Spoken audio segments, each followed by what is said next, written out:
Hello, hello. Hello, people in TV land. It's hard to even know if we're live when it really starts, but we're going to assume that it has started. Yeah, there it is. And I'm here with my friend Georgina Aragon, another dancer, ballet dancer, dance teacher, astonishingly wonderful human being. And we're going to play with space, and we're going to play with the icosahedron and moving and effort together. And we're not going to do it in a way that we are doing like the cube with the efforts and their affinities, because a lot of people have been asking me, do the efforts need to go in certain places in space? And the answer is no, the efforts can go anywhere. The affinity just means it's most likely to be doing that. So what I want to play with, and the reason I want to do this is because I was with Colleen Wall, who is she's an integrated movement systems LABAN person, and we were doing the icosahedron together, and I was like, oh my God, she does it with so much lightness. And I was like, can I even do that? So I want to try playing with this. We'll just do the first 6 points of the icosahedron. So if you're new to this, you can just join on and try it out and see how it goes. Um, yeah, I was so impressed by her lightness, and she's definitely an effort master. So, but it's just in her body. And I know that for a lot of people, uh, let me just look at this thing and see, is a lot of people effort, like you either are good at effort or you're good at space, or it's not always that you're great at everything. And so I always have to work my effort a little bit harder. Easy to be strong, quick, and direct, not so easy to be light and indirect. So we're going to do the icosahedron, the first 6 points, which we'll just go through right now. So, and I'm saying the opposite of what I'm doing because it's so that you can mirror me. High right, back low, no effort thinking right now, left forward middle. Let's just do those 3 points. High right, back low, left forward middle. So this is the first 3 points of the A scale. Doesn't matter if you know that or not, in doing it this particular way, which is with volutes. So high right, back low, left forward middle. Now let's see if we can do it with lightness. High right, back low, left forward middle. Trying it again, as light as possible. High right, back low, left forward middle. For me to think about doing it with lightness, and sometimes it doesn't read so much on video. Like if you were in the same room, you might feel it more than you see it. And I am not, yeah. Sometimes for me to feel it, I kind of have to take the tension out of my body. So it becomes also slightly more free flow because there's less muscle tension. So high right to back low, left forward middle. It's a lot easier if I slow it down too. So if I'm going to go fast with lightness, and actually I just have to think of how Colleen did it, and it's easy. Da da da da ba ba. It's like this very gentle thing. So ba da ba da. Right? Let's try it on the other side. Let's just do the space points first. I'm spitting all over the place. High left, back low, right forward middle. High left in the vertical plane, back low in the sagittal plane, left forward middle in the horizontal plane. One more time. High left, back low, right forward middle. Now let's try it with lightness, just regular lightness. High left, back low, right forward middle. High left, back low, right forward middle. Let's do it faster. High left, back low, right forward middle. See if you can still keep lightness in there. High left, back low, right forward middle. High left, back low, right forward middle. So when I engage with that, I have a totally different buoyancy in my body. And also I kind of feel like there's more internal space. Like in lightness, it's like the internal space opens up as opposed to when I might be working with more strength where things get more condensed. So it's like there's more of this internal spaciousness. So that was using the effort factor of weight, the element of lightness, just to throw all of this jargon out there for the people that are studying this. For other people that are just moving, uh, just move and don't worry about knowing all of the theory. But if you want to learn the theory, here is some. Okay, so let's try it with just going really direct space. So the same points, but going into, so if we're going to be doing direct space effort, we really need to be attending to each point, right? There's an awareness of it. Like I'm thinking about like if I'm here and I'm not really looking at the space, that's not indirect space. I'm just not in space effort, right? So we're doing big space, geometric space with space effort, and we're going to do direct space, high right, back low, left forward middle. Again, high right, back low, left forward middle. High right, back low, left forward middle. We could do some other choreography with this, but it's like it's just easy to map it onto space because we have a language of that space. Let's try it on the other side. So direct. High left, back low,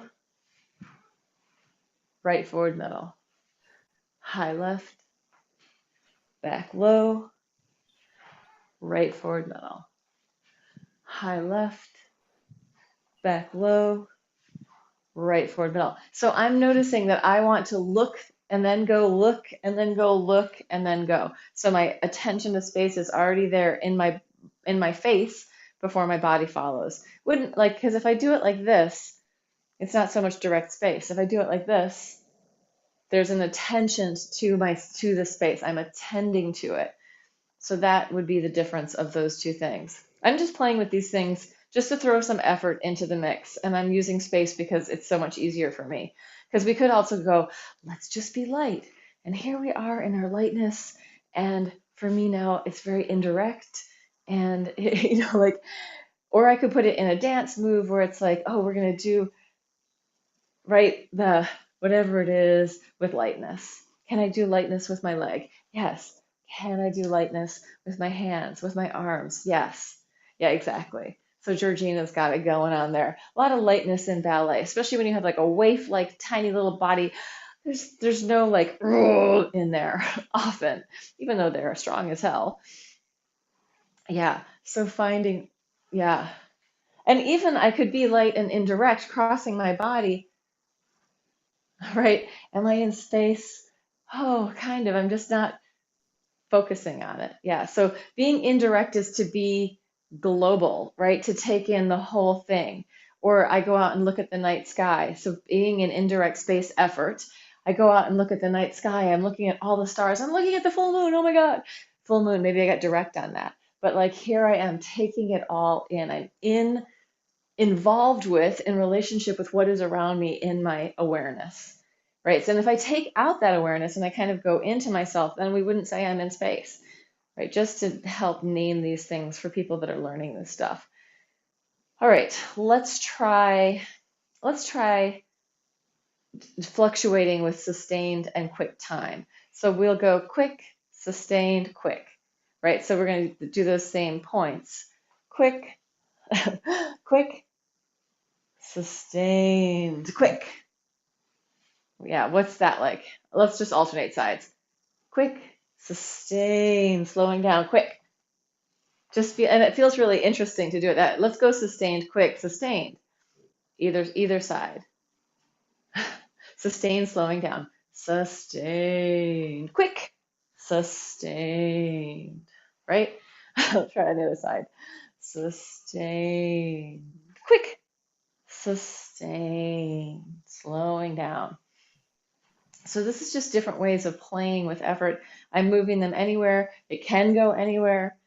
Effort can be anywhere. And we might not even see effort in someone's movement, right? Effort is when those dynamic changes, the flavor is like, it draws us in. Like I can be in a huge theater in the farthest row, and I can see like one little light movement of somebody's hand from miles away. I can see that, right? So this is when look at that little moment of lightness. So they're the things that draw us in, or a quick shift, or something really slowing down, like how things draw us in. So when we're talking about time, effort, the time effort factor with the two elements of quick and sustained. Some people call it sudden. So quick time could be sudden, and sustained. There was something I was going to say about that. It's when we see time changing. It's not, it's going fast. Hello. It's not when it's just going fast or when it's just going slow. We don't talk about time unless the time is changing. Oh, I got her. She's like, she has certain positions she likes to be in. This isn't one of them. All right. Let's go with something else. So we played with time, we played with weight. Flow is more, I wonder, we can, when you're being specific, yeah, let's play with flow and let's just let ourselves flow through it with as much free flow as possible. So there's like a childlike quality, it's unstoppable, it's moving, and we'll go for a few more points. And you can just mash along with me. If you go to different places, it's fine.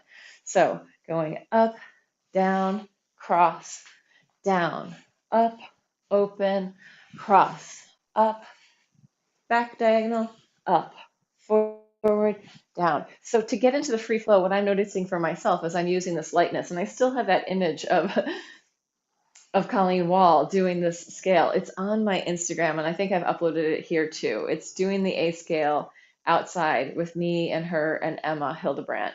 So it's worth seeing her movement because it is so light. And it was really quick too. It was like boom, boom, boom, ha, whoo. And I was like, whoa, she's going really fast. I'm used to teaching it much slower so people can get there with me. I was like, whoa, I can't keep up. Anyway, so just what happens in my whole nervous system when I come into that light and quick, it's like, a little hummingbird, right? So let's go with the free flow. Okay, other side. Going, I'm not gonna, I'll say it. I'll just do it this way. High right, back low, left forward middle, low right, back high, right forward middle, low left, forward high, right back middle, high left, forward low, left back middle, high right.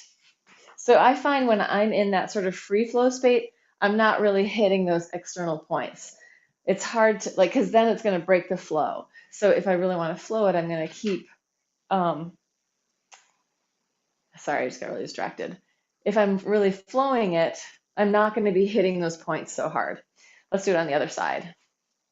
High left, back low, right forward middle, low left, back high, right forward, left forward middle. Since I've been saying it backwards, it's messing me up. Let's start it again. High left, back low, right forward middle, low left, back high, left forward middle, low right, forward high, left back middle, high right, forward low, right back middle, high left. Yeah, sorry if that was super fast, but the idea was to keep in that free flow with some lightness and some speed, just feeling what that is. And I feel like, can I go free flow and do it slow? I can. It doesn't quite feel as free. It feels a little more contained.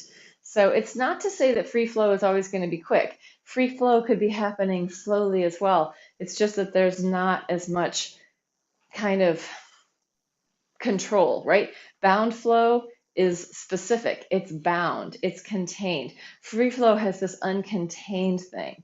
So playing with that, like most humans that I know tend to not have very much free flow. Kids tend to have more free flow, but most like adults tend to be like, okay, this is how I'm going to do it. Or there's no, it's like, there's this, yeah. So can we get some of that bubbly up free flow? And for me, it's like little kids running around the playground. It has all of this speed also. It's harder to take it into slow and find it, but it could be there. Like I could even like just play with myself, feeling into it where I'm really like bound and then freeing it up and bound and freeing it up. And like there's a certain muscle tension going on with that. So can we do indirect space? Meaning it's kind of global. It's funny to do indirect space and go to specific points, right? That's kind of anathema. Like it's not, doesn't make a whole lot of sense, but we can try it. So I'm going to do it So I'm actually saying the side of my body that it is. So indirect, high right, back low somewhere, left forward middle, low right, back high, right forward middle. It's hard. It becomes direct. Like to me, it's like I guess one way to think about it, like to stay indirect is like drunken master it a little bit. Like there's this lack of specificity. But if you're doing points in space, there's real specificity. So that's a challenging one. All right, that was a little bit of effort with space, and I'm going to leave it there. Miss Georgina, you want to say anything of your experience of that? Anything that popped out for you? Um, I find that, when you're just talking about that direct space and even with um different I feel that there was more looseness where I feel like between like the upper body against the lower body of it felt nice to have that opposition in that direction where I feel like there was a but if you when I was reaching certain points in a certain flow, I would feel that like I would be initiating with a certain different part of the body, like a ripple from the shoulder back, and then leading in this direction where there's all the in betweens of that instead of direct points in space. Right. The Yeah, like it's coming through the whole body and like being poured one way and then another when you were in the flow. Yeah, I Yeah. feel like the initiation is different from the outer point or through the ripple effect that we were playing with earlier too. Yeah. Cool. Awesome. It was interesting. I mean, so all of this stuff is just ways of looking at movement, and generally, like two movement analysts would be able to agree on what they're seeing generally. But sometimes people like see one more, sees or feels one thing more, one sees or feels another thing more. But it's a language that if we were all more fluent in it, we would all be seeing things more similar. We'd be able to go, oh yeah, yeah, but because we don't tend to think about that, even though every human is interpreting this stuff all day long, anytime you see somebody moving on a subconscious level, you're taking in all of the material. Are they safe? Am I attracted to that person? Is there, what's going on? Like we're all taking it in. And because of the patterning in our lives of what we're familiar with, what we're interested in, we're going to be drawn through the world seeing these things, but on the subconscious level. So when we start to talk about them or feel into them, we can expand our own capacity for how we exist in the world. Like, oh, maybe I just need to slow down, take this really light, not take it into my strength and right? Like, not so we have these different ways of being in our body. And if we have familiarity with different ways of being in our body, then we can have choice in how we react to things, how we respond instead of react. Anyway, yay. Thank you, Georgina. So fun to have everybody. And please